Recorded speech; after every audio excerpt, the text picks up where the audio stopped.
اس کی بزنس جو ہے اس کو پھیلایا اپنے علاقے میں بھی. تو چلیں اللہ تعالیٰ پوری فیملی جو ہے اس کو صبر عطا فرمائے اور ان کو جو ہے ان کی مغفرت فرمائے اللہ تعالیٰ, اور اللہ ان کو جنت میں جگہ عطا فرمائے.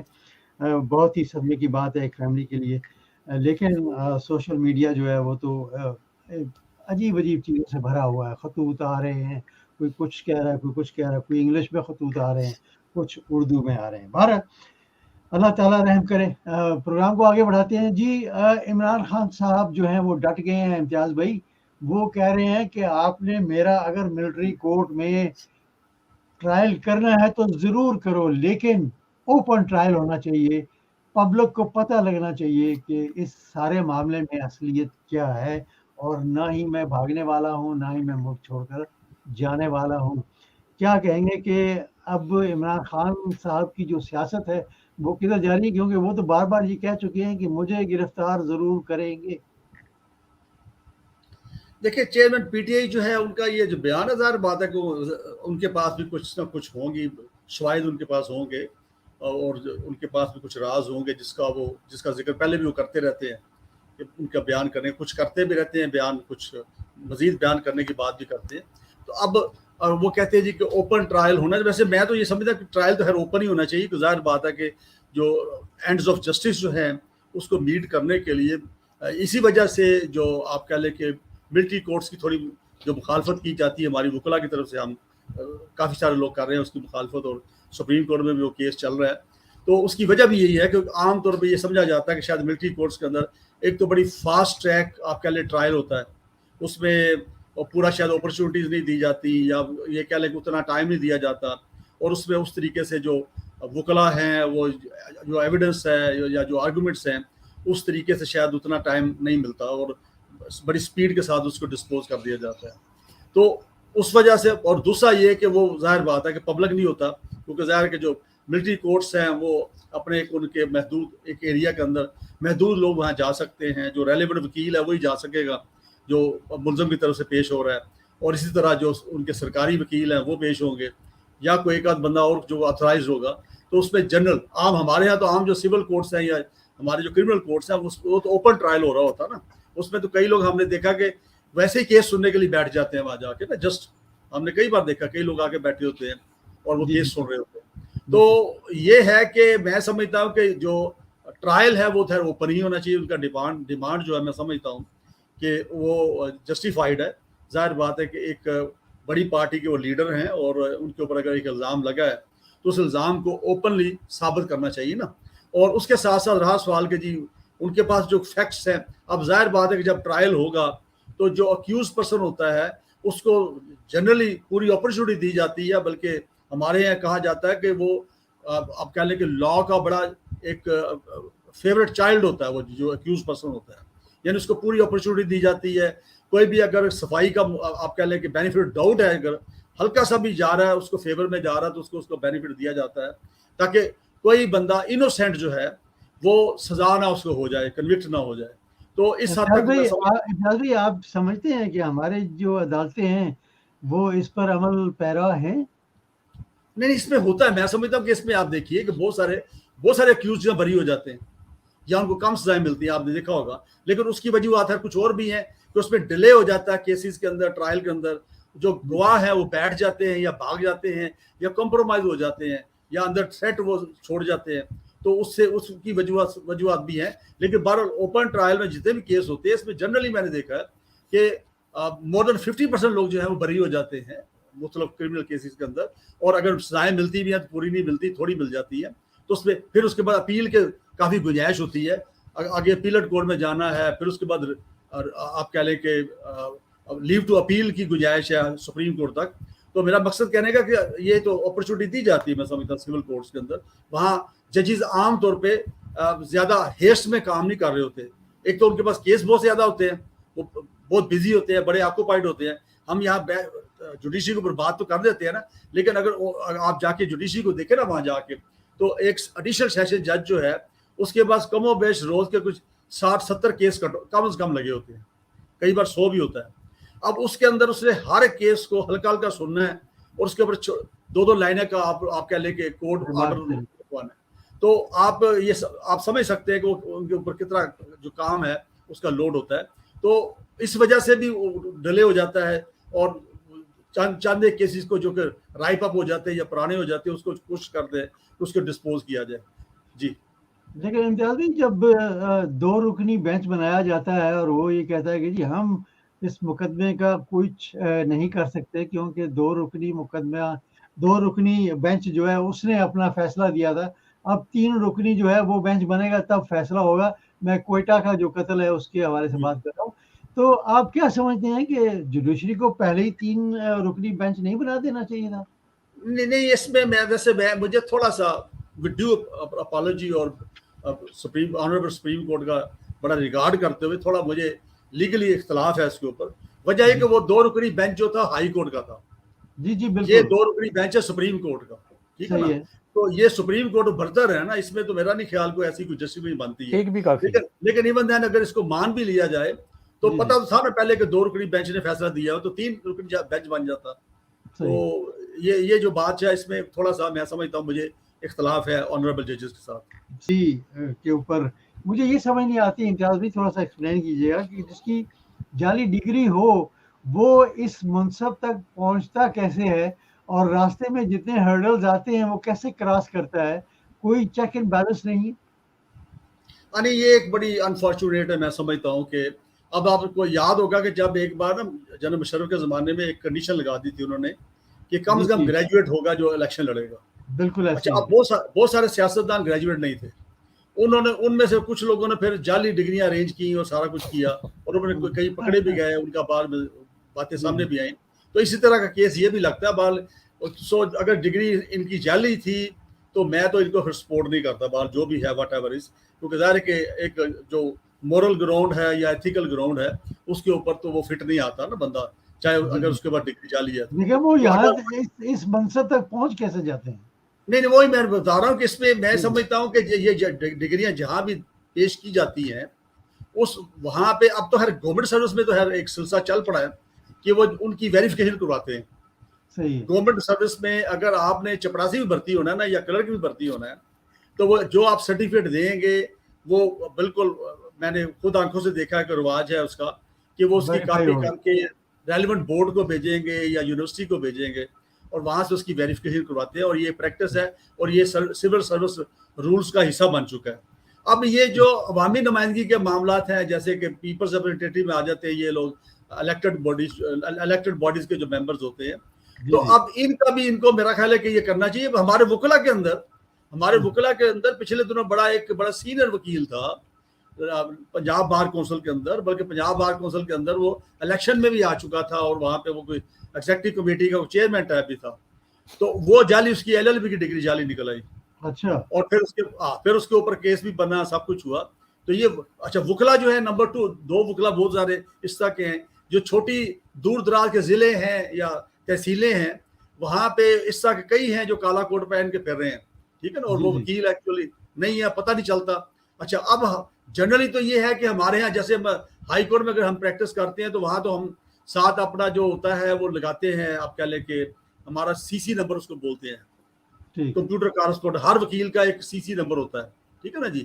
تو وہ اس میں مطلب میرے پتہ چل سکتا ہے کتنے کیس ہیں میرے پینڈنگ پڑے ہوئے نا, اس CC نمبر کو جو بھی دیکھے گا تو وہ ایک طریقہ کار ہے. پھر اس کے بعد لائسنس کی جو ہمارے جو ID کارڈ ہوتا ہے بار کونسل کا ایشو ہوا, اس کی ہم کافی سال لگاتے ہیں. تو بہرحال اس میں اب بار کونسل کے اندر بھی مجھے اچھی طرح یاد ہے کہ ثاقب نثار صاحب نے بڑا سخت آرڈر پہ دیا تھا, اس پہ بھی انہوں نے کہا تھا کہ تمام وکلا جتنے بھی ہیں ان سب کے جو ڈگریاں ہیں اس کو ویریفائی کروایا جائے, اور اس ویریفیکیشن کی روشنی میں یہ کچھ وکلا پکڑے گئے جعلی وکلا, جس کا میں نے ذکر کیا.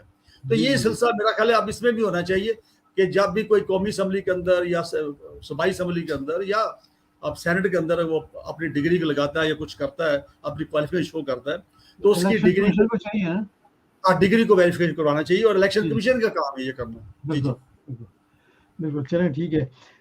لیکن ایک اور بات امتیاز بھائی آپ بتا دیجیے, میں اس سے پہلے کہ یوسف بھائی کی طرف جاؤں, کہ آپ دیکھ رہے ہیں کہ گلگت بلتستان میں وہی ہونے والا ہے, وہی گیم ڈلنے والی ہے. جی جو کشمیر میں ہوا تھا, ٹھیک ہے نا جی, کشمیر یہ میں بھی اسی ہوا کا تھا, جو کراچی میں جو الیکشن ہوا تھا میئر کا. اصل میں نہیں, اس میں میں اس کو دوسرے اینگل سے بھی ایک دیکھتا ہوں. ایک تو یہ چیز ضرور ہے, آپ کی بات درست ہے کہ اس میں جو حکومت کے مفادات ہوتے ہیں وہ پھر اس کو جوڑ توڑ کرتے ہیں. یہ جب تک ہارس ٹریڈنگ نہیں ختم ہوگی نا, یہ ہارس ٹریڈنگ ہے نا ایک طرح سے نا, لوٹائزم جس کو ہم کہہ لیں یا بالکل لوٹا بالکل کریسی کہہ لیں. اب اس میں دیکھیں نا, اب جو کراچی کے اندر جو پی ٹی آئی کے ممبرز تھے جو الیکٹ ہوئے تھے, ان کے جو چیئرمین ٹاؤن اپنا یونین کونسلز کے یا جو بھی جنہوں نے ووٹ ڈالنا تھا, اب وہ ووٹ ڈالنے نہیں ہے. اس کا مطلب وہ کمپرومائز ہو گئے. حالانکہ پی ٹی آئی جو ہے اس کی کلیئر لائن تھی کہ انہوں نے اس کو جماعت اسلامی کو سپورٹ کرنا ہے, ٹھیک ہے نا جی. اس کے باوجود ووٹ ڈالنے وہ نہیں آئے. ان کے ہر شوکات وغیرہ بھی دیے گئے ہیں, ان کے خلاف کارروائی ہو رہی ہے, پی ٹی آئی کر رہی ہے اس کے اوپر کارروائی. تو یہی چیز آپ دیکھیں کہ ایک فارورڈ بلاک بڑا آزاد کشمیر کے اندر, اور وہ پی ٹی آئی کے لوگ ہیں. اب جو بنا ہے جو وہ ظاہر بات ہے کہ وہ پی ٹی آئی کے سپورٹ سے بنا ہے, لیکن وہ فارورڈ بلاک بن گیا. سیم سچویشن اب یا سیم ہسٹری جو ہے دہرائی جا رہی ہے. یہ گلگت بلتستان کے اندر بھی اب وہاں بھی ایک فارورڈ بلاک بن رہا ہے, کیونکہ پی ٹی آئی کی میجورٹی ہے وہاں پہ, 22 سیٹیں ہیں غالباً ان کی. تو اس لحاظ سے میں سمجھتا ہوں کہ وہ جب تک یہ ٹرینڈ ختم نہیں ہوگا, ایسے لوگوں کے خلاف پارٹیاں الیکشن, دیکھیں چاہے کسی بھی آج یہ پی ٹی آئی کے ساتھ ہو رہا ہے, کل یہ پیپلز پارٹی کے ساتھ ہو سکتا ہے, پرسوں یہ پی ایم ایل این کے ساتھ ہو سکتا ہے. تو یہ پارٹیوں کو میں سمجھتا ہوں کانسٹیٹیوشنلی کوئی اس طرح کا کوئی طریقہ کرنا چاہیے, اس کے اندر امینڈمنٹ کرنی چاہیے مل ملا کے, کہ ان کی جو لائلٹیز ہیں ان کو کوئی خرید نہ سکے. جی خریدنے کے علاوہ امتیاز بھی ایسے بھی تو ہوتا ہے نا کہ غائب کر دیے جاتے ہیں بندے, روک لیے جاتے ہیں کہیں پہ, جب تک الیکشن ہو رہا ہے وہ روکے رکھتے ہیں اور اس کے بعد ان کو چھوڑ دیتے ہیں. ایسا بھی تو ہوتا ہے نا. نہیں, لیکن میں یہ سمجھتا ہوں کہ جو بندہ سیاست میں آیا ہے اور الیکشن لڑتا ہے وہ عام آدمی نہیں ہے. اس کی ایک تو ریپوٹڈ پرسن ہے وہ, دوسرا یہ کہ اس نے اسٹرگل کر کے آیا ہوتا ہے, تھوڑی بہت جتنی اس نے کی ہوتی ہے سیاسی ایکٹیویٹیز کے اندر, تو اس کے اندر تھوڑا حوصلہ ہونا چاہیے, تھوڑی ہمت ہونی چاہیے. میں سمجھتا ہوں اگر تو وہ چور نہیں ہے, دیکھو اگر بندہ چور ہے تو پھر وہ جلدی قابو آ جاتا ہے نا, وہ ڈر جاتا ہے. اگر وہ نہیں ہے چور اور کسی ایسے کام میں انوالو نہیں رہا تو اس کو چاہیے تھوڑا حوصلہ. اب آپ کے سامنے پی ٹی اے کے کچھ لوگ ڈٹے ہوئے ہیں نا, وہ نہیں چھوڑ کے گئے ابھی تک, ٹھیک ہے نا, جس میں یاسمین راشد ہے, جس میں حماد اظہر ہے, یا اس طرح کے کچھ اور لوگ ہیں ڈٹے ہوئے ہیں ابھی تک آپ کے سامنے. اسد کیسر ہے وہاں پہ. امتیاز بھائی آپ کا تعلق ہے قانون کے ساتھ بڑا, لیکن آپ جانتے ہیں کہ 8 10 بار گرفتار ہو رہے ہیں اور پھر ان کو گرفتار کر لیا جاتا ہے. جیسے علی محمد خان ہے, ان کی مثال ایک بہت بڑی ہے کہ وہ بیچارے باہر نکلتے ہیں, دوسری طرف سے اندر لے جاتے ہیں ان کو. تو کہنے کا مقصد یہ بھی تو ہمارے ملک میں ایک بڑی زیادتی چل رہی ہے نا سر. نہیں, اس چیز کو دیکھنا چاہیے بال, یہ جو بالکل میں کہتا ہوں کہ یہ جسٹیفائڈ اس کو ہم نہیں کہہ سکتے. آپ کیا سمجھتے ہیں امتیاز بھائی کہ ہماری عدالتیں جو ہیں وہ اس چیز پر بے بس بھی ہیں؟ دیکھیں کوشچن یہ ہے کہ آپ کے سامنے ہے کہ یہ جو فیصلہ الیکشن کروانے کا ہوا تھا پنجاب کے اندر, جی وہ الیکشن جو ہے وہ نہیں ہو سکا, اور ابھی وہاں پہ سپریم کورٹ کی طرف سے جو کہ ایکسپیکٹ کیا جا رہا ہے کہ وہ کوئی نہ کوئی ایکشن لے گی. دیکھیں کب لیتی ہے, اب ویٹ اینڈ سی ہم کر رہے ہیں, دیکھ رہے ہیں. تو اس میں میرا مقصد کہنے کا ہے کہ اگر کورٹس نے اپنے فیصلے کو امپلیمنٹ کروانا ہے اور اپنا جو انفلوئنس اس کو یوز کرنا ہے, تو ظاہر انہوں نے کرنا ہے نا. تو وہ جب تک وہ نہیں کریں گے تو ظاہر بات ہے کہ باہر سے آ کے تو کوئی نہیں کرے گا. ٹھیک ہو گیا, چلیں ٹھیک ہے. جی امتیاز بھائی, نواز شریف صاحب کا ایک اور مقدمہ جو ہے وہ اس میں ان کو کلین چٹ مل گئی ہے, اور جو ان کے مجمد اثاثے تھے یا اکاؤنٹس تھے وہ سب بحال ہو گئے ہیں, اور ان کو واپس لانے کی راہ جو ہے وہ ہموار کی جا رہی ہے. آپ کا کیا خیال ہے کہ چوتھی بار وزیر اعظم بنائے جا سکتے ہیں؟ پاکستان میں تو کچھ بھی ہو سکتا ہے, لیکن عوام جو ہے وہ جنجوعہ صاحب کہتے ہیں اٹھے, لیکن میں سمجھتا ہوں کہ عوام جو ہے وہ سوئی ہوئی ہے. نہیں, میرا خیال ہے کہ ابھی جو میاں صاحب نواز شریف صاحب کا جو معاملہ ہے نا وہ ابھی مشکل ہے. اس کی وجہ یہ ہے کہ آپ کو پتا ہے کہ ایک نیب کورٹ کے اندر وہ کنوکٹڈ ہے, اور ان کی اپیل جو تھی اسلام آباد ہائی کورٹ میں پینڈنگ تھی, لیکن چونکہ وہ ملک سے باہر چلے گیا, پھر وہ واپس نہیں آئے, تو وہ جب تک وہ واپس نہیں آتے اس وقت تک انہوں نے پھر کیس جو ہے اس کو آپ کہہ لیں داخل دفتر کر دیا. اب جب وہ آئیں گے تو سب سے پہلے ان کی جو اپیل ہے جو وہ کریں گے دوبارہ, وہ اپیل جو ہے اس کے اوپر پہلے فیصلہ ہوگا اسلام آباد ہائی کورٹ کے اندر, جس کو 2 جج سنیں گے کم از کم. اور وہ جو ہے اگر اس کے اندر ان کو ریلیف یہ مل جاتا ہے کہ ان کو بیل مل جاتی ہے, یا اس کی جو سزا ان کو ملی تھی اکاؤنٹیبلٹی کورٹ سے, وہ اگر سسپینڈ ہو جاتی ہے تو پھر وہ مطلب گھوم پھر تو سکیں گے پاکستان کے اندر, موومنٹ تو ان کو فری ہو جائے گی. لیکن رہا سوال کہ چوتھی بار پرائم منسٹر بننے کا، تو جب تک ان کی کنوکشن ختم نہیں ہوتی اس وقت تک وہ جو ہے وہ الیکشن لڑنا ان کے لیے ممکن نہیں ہوگا. وہ میں سمجھتا ہوں کہ ابھی کافی ٹائم ہے اس میں. بہتر تو یہی ہے ان کے لیے، میں سمجھتا ہوں کہ جلد سے جلد وہ اسلام آباد ہائی کورٹ سے پروٹیکٹیو بیل کروائیں وہاں سے، اور آ کے وہ اپنے آپ کو سرنڈر کریں، اور اس کے بعد جو ہائی کورٹ ہے وہاں پہ اپیل دائر کی جائے، اور اپیل کے اندر ان کا فیصلہ جلد از جلد ہو جائے، کیونکہ اپیلوں کا فیصلہ جلدی ہو جاتا ہے. ٹرائل کورٹس میں آپ کو پتا ہے کہ ڈیٹیل میں جانا پڑتا ہے، ہر وہاں پہ وٹنسز بھی پیش ہوتے ہیں، ایویڈنسز بھی ریکارڈ کی جاتی ہے، سارا کچھ ہوتا ہے، اور اس کے بعد اس کے اوپر کراس ایگزامن بھی ہوتا ہے. لیکن اپیلیٹ لیول پہ جب ہوتا ہے نا ہائی کورٹ پہ، تو وہاں پہ یہ سارے پروسیس نہیں ہوتے، بلکہ اس میں دیکھا جاتا ہے کہ ٹرائل کورٹ نے کوئی ٹیکنیکلی اگر کوئی کمی چھوڑی ہے اس کے اندر اور اس کی بیس پہ فیصلہ دے دیا، اس کو وہ دیکھتے ہیں، یا پھر ایسی کوئی فیکٹ تھا یا ایسا کوئی پوائنٹ تھا، کوئی لیگل ایشو تھا جس کو ٹرائل کورٹ نے اگنور کیا ہے فیصلہ دیتے ہوئے، تو اس کے اوپر وہ ڈیسیژن دیتے ہیں. یا پھر وہ دیکھتے ہیں کہ ٹرائل کورٹ نے بالکل صحیح طریقے سے فیصلہ کیا ہے، تو پھر اس کو وہ آپ کہہ لیں کہ ایکسیپٹ کر لیتے اس کے فیصلے کو، اور اس کے اوپر وہ بھی انڈورس کر دیتے اس کو. تو اس لیے اگلے مطلب 2-3 مہینے کے اندر وہ اپیل کا فیصلہ کروا سکتے ہیں اگر کروانا چاہیں. تو میرا خیال تو یہ ہے کہ اگر وہ اس پہ اس سائڈ پہ نہیں آئیں گے تو اس وقت تک کوئی فائدہ نہیں ہوگا. بے شک جو مرضی ہوتا رہے، اور چونکہ وہ سزا تو برقرار ہے نا جی، وہ جب تک وہ جو ہے سسپینڈ نہیں ہوتی یا وہ واپس نہیں ہوتی اس وقت تک جو ہے وہ فیلڈ میں ہے. جی چلیں ٹھیک ہے. امتیاز بھائی آپ کا بہت بہت شکریہ، thank you very much for joining. انشاءاللہ کسی دوسرے پروگرام میں آپ سے دوبارہ ملاقات ہوگی. بہت شکریہ سر، تھینک یو ویری مچ. اللہ حافظ.